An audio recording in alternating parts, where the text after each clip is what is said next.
ಎಲ್ರಿಗೂ ನಮಸ್ಕಾರ ಪ್ರಿಯ ವೀಕ್ಷಕರೇ, ನಾನು ನಿಮ್ಮ ಕೃಪಾ. ಇವತ್ತು ಕುಲದೇವರ ವಿಚಾರವಾಗಿ ಅಂದರೆ ಮೀನ ಲಗ್ನದವರು ಅಂತ ಇರ್ತಾರಲ್ಲ. ಸೊ ಈಗ ಮೀನ ಲಗ್ನದವರು ಪ್ರಪಂಚದಲ್ಲಿ ಹಲವಾರು ಜನ ಇರ್ತಾರೆ.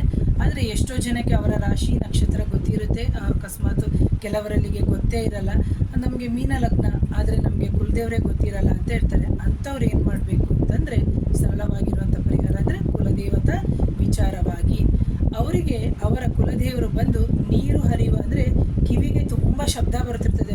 ಮೇಲ್ಗಡೆಯಿಂದ ಪ್ರಪಾತದಿಂದನಾದರೂ ಬಿಡ್ಬೋದು ಅಥವಾ ಹರಿಯುವ ನೀರಾದರೂ ಆಗಿರ್ಬೋದು. ಅಂತಹ ಒಂದು ಕಡೆ ಅವರ ಕುಲದೇವರ ಒಂದು ವಾಸ ಆಗಿರುತ್ತೆ ಅಂತ ಪ್ರಿಯ ವೀಕ್ಷಕರೇ. ಯಾಕಂದರೆ ಅವರಿಗೆ ಅವರ ತಂದೆ ತಾಯಿಂದಿರು ಹೇಳಿರ್ತಾರೋ ಅಥವಾ ನಾವು ಕಾರಣಾಂತರದಿಂದ ಊರು ಬಿಟ್ಟು ಊರು ಬಂದಿರ್ತೀವಿ. ಅಂತಹ ಸಂದರ್ಭದಲ್ಲಿ ಅವರಿಗೆ ಗೊತ್ತಿರಲ್ಲ. ಅಂತಹ ಸಂದರ್ಭದಲ್ಲಿ ಮೀನ ಲಗ್ನದವರು ಮೇಲೆ ಪ್ರಪಾತದಿಂದ ಕೆಳಗಡೆ ಬಿಡುವ ನೀರಾಗಿರ್ಬೋದು ಅಥವಾ ಹರಿಯುವ ನೀರು ಕಡೆ ಯಾವ ದೇವರ ದೇವಸ್ಥಾನ ಇದೆ ಅಂತಹ ದೇವರ ದೇವಸ್ಥಾನಕ್ಕೆ ಹೋಗಿ ನೀವು ಬೇಡ್ಕೊಳ್ಳೋದ್ರಿಂದ ಅಥವಾ ನಿಮ್ಮ ಕೋರಿಕೆಗಳನ್ನ ಇಡೋದ್ರಿಂದ ಖಂಡಿತವಾಗಲೂ ನಿಮ್ಮ ಜೀವನದಲ್ಲಿ ಅಭಿವೃದ್ಧಿ ಆಗುತ್ತೆ. ಒಂದು ಎರಡನೇದಾಗಿ ಅಂತಹ ಸಂದರ್ಭ ಕುಲದೇವರು ಗೊತ್ತಿಲ್ಲದೇ ಇರುವಂತಹ ಸಂದರ್ಭದಲ್ಲಿ ನೀವು ಈ ಪರಿಹಾರವನ್ನು ಅತ್ಯಂತ ಸರಳವಾಗಿ ಯಾವುದೇ ಖರ್ಚುಗಳಿಲ್ಲದೆ ನೀವು ಮಾಡ್ಕೋಬೋದು.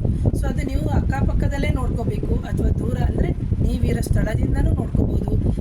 ಅಥವಾ ನಿಮ್ಮ ನಾನು ಮೈಸೂರಲ್ಲಿ ಇದ್ದೀನಿ ಅಂತಂದರೆ ನನ್ನ ಮೈಸೂರು ಸರೌಂಡಿಂಗು ನಾನು ನೋಡಬೇಕಾಗುತ್ತೆ. ಹಾಗೆ ಬೆಂಗಳೂರು ಇದ್ದೀನಿ ಅಂತಂದರೆ ಬೆಂಗಳೂರು ಸರೌಂಡಿಂಗು, ನರಸೀಪುರ ಇದ್ದೀನಿ ಅಂದರೆ ನರಸೀಪುರದ ಸರೌಂಡಿಂಗು, ಈ ಥರ ನಾವು ಇರುವಂತಹ ಜಾಗದ ಒಂದು ಹತ್ತಿರನೇ ಇರುತ್ತೆ. ಅಂದರೆ ತುಂಬ ದೂರ ಇರಲ್ಲ, ಹತ್ತಿರ. ಅಂದರೆ ಒಟ್ಟಲ್ಲಿ ನೀರಿಗೆ ಸಂಬಂಧಪಟ್ಟಂತಹ ಒಂದು ದೇವತೆನೇ ಆಗಿರ್ತಾಳೆ.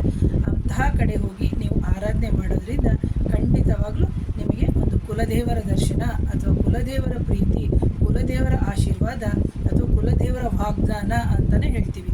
ಸೊ ಇದೆಲ್ಲವೂ ಆಗುತ್ತೆ. ಹಾಗಾಗಿ ಯಾರಾದರೂ ಮೊದಲನೇ ಬಾರಿಗೆ ನನ್ನ ಚಾನಲ್ನ ನೋಡ್ತಾ ಇದ್ದರೆ ನನ್ನ ಚಾನಲ್ನ ಸಬ್ಸ್ಕ್ರೈಬ್ ಮಾಡಿ ಪ್ರಿಯ ವೀಕ್ಷಕರೇ. ಲೈಕ್ ಮಾಡಿ, ಶೇರ್ ಮಾಡಿ, ಕಮೆಂಟ್ ಮಾಡಿ.